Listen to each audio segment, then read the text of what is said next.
deploys and exports the supersonic Mozart cruise missile, codenamed Sunburn. Sunburn is considered the most lethal anti-ship missile in the world. It flies at over 2.5 times the speed of sound, only a few feet from the surface of the water. This amounts to speeds of almost 1,700 miles per hour, or 28 miles per minute. The Sunburn missile is deployed in all along the Iranian coast facing the Persian Gulf. This is the very place that all these warships from America just went into. It's deployed all along the coast. Therefore, all our ships in the Persian Gulf face annihilation from the 1,700 mile per hour anti-cruise ship missile. The danger comes even more acute when you realize that the Sunburn missile can be fitted with a nuclear warhead, which could explode high over the fleet, killing most of the ships in one blow. I doubt they'd want to do that, because then they would get a lot of the nuclear fallout, most likely. So President Bush has made sure he's concentrated a lot of gigantic naval warships in a very small body of water facing this type of lethal anti-ship weapon. You understand that a lot of times things that go on in war are done for our benefit. They're done to say, oh, look what happened. We didn't know this was coming. A lot of it's so much by design, because the people that are at the very, very highest levels are orchestrating both sides of the war. It's been done. It's been done for hundreds of years. Control both sides. That way they can make a lot of money. A lot of money. And again, that's a whole other rabbit trail to go down. The third point is that the Chinese Silkworm anti-missiles, Iran has small missile boats that are equipped with these missiles. Since the American naval radar system is virtually blind in close, these small maneuverable missile boats pose a huge problem.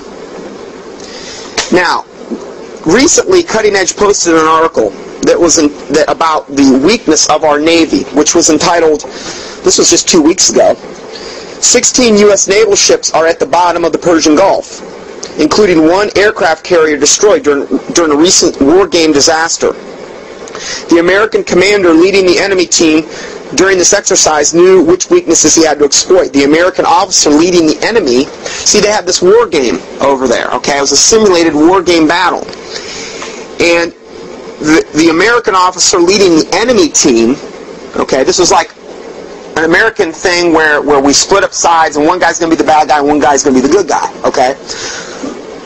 So the American officer leading the bad guys was, and this was the Force Red team, was the straight-talking Marine commander who had been brought out of retirement to lead this Red team. His name was Lieutenant General Paul Van Ripper. What a name! What a name! Paul Van Ripper! I mean, you just picture this guy coming out with a hook on his hand or something, you know? I mean, the guy's an animal. And then it said, and then he had played the role of a crazed but cunning leader of the hypothetical rogue state. In other words, like a crazed, mad Islamic leader. In the first days of the war, Van Ripper's force sent most of the U.S. fleet to the bottom of the Persian Gulf. In 3 days, it sent most of the whole multi-billion-dollar U.S. fleet to the bottom of the sea. Now, this was simulated, okay? They're not really at the bottom of the sea, but the thing is it was simulated. Instead of trying to compete directly with Force Blue, which was the good guys, he utilized ingenious low-tech alternatives. Crucially, he prevented the stronger U.S. force from eavesdropping on his communications by not using the radio. Van Ripper relied on couriers instead to stay in touch with his field officers. At every turn, the wily Van Ripper did the unexpected, and in the process he managed to achieve an asymmetric advantage. Astutely and very covertly, Van Ripper armed his civilian marine craft and deployed them near the U.S. fleet. It'd be like you're out there and you've got these big gigantic battle cruisers and aircraft carriers, and you see these pleasure boats kind of, you know, oh, that's just some guy on a yacht or whatever. But he armed these things with all kind of weaponry. And then what happened then is he deployed them near the fleet, and they never expected an attack from these small pleasure boats. Then Force Red's prop-driven aircraft suddenly were swarming around the U.S. warships, making kamikaze dives. Some of the pleasure, which wouldn't be any big thing if you were an Islamic. Hey man, I go run my plane into the side of this aircraft carrier, I die for Allah, I take as many Americans with me, I get a better reward in paradise, which is what they believe. Some of the pleasure boats made suicide attacks, others fired Silkworm cruise missiles from close range, sunk a carrier, the largest ship in the fleet along with 2 helicopter carriers loaded with Marines. The Navy was unprepared. When it was over, most of the U.S. fleet had been destroyed. 16 U.S. warships lay on the bottom and the rest were in disarray. Thousands of American sailors were dead, dying, or wounded.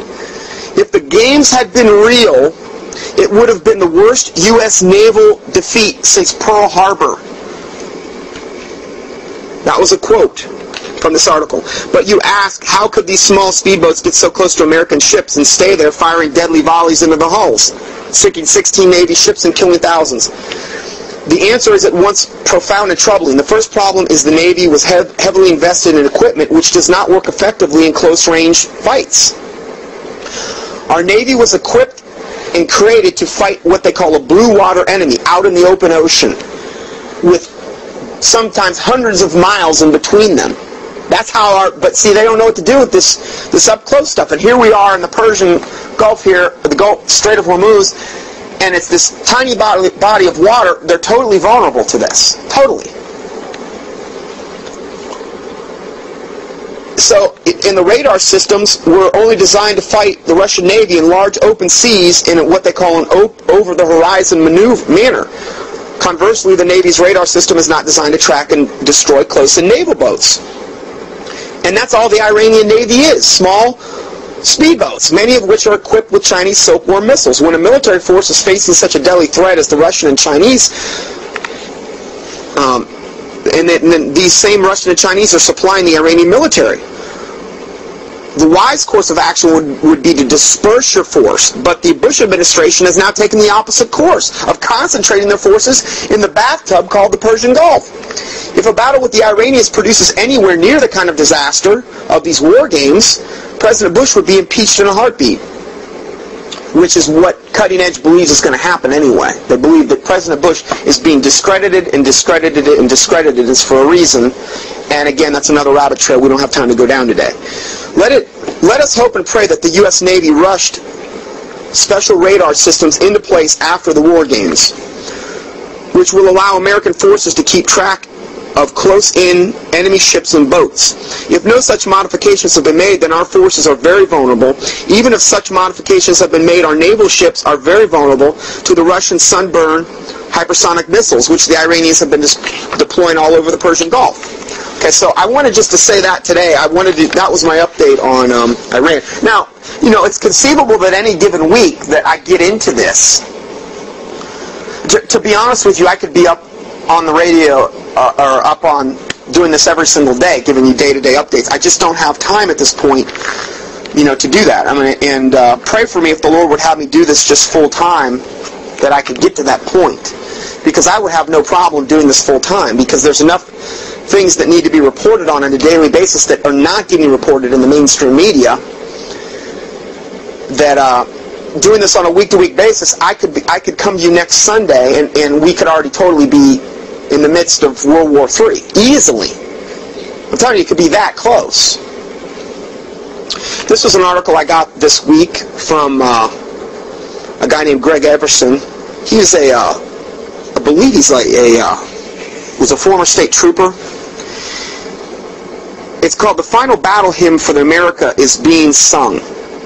I thought this guy really did a good job of summing up what's going on in America. And you heard me make the statement earlier, you know, we're ripe for judgment. And a lot of Christians think, oh, what do you mean? God bless America. You see that all over. God bless America. That's like basically saying God bless Sodom and Gomorrah anymore. I'm just sorry. I can't agree with that. We deserve judgment. And this is just going to get into some of the reasons why we deserve. If you don't think we deserve judgment, well, then just listen to this, because I think this man did a real good job at summing things up and why we're ripe for judgment in America. The sound of battle is a peculiar one. It includes the shuffling of many feet, the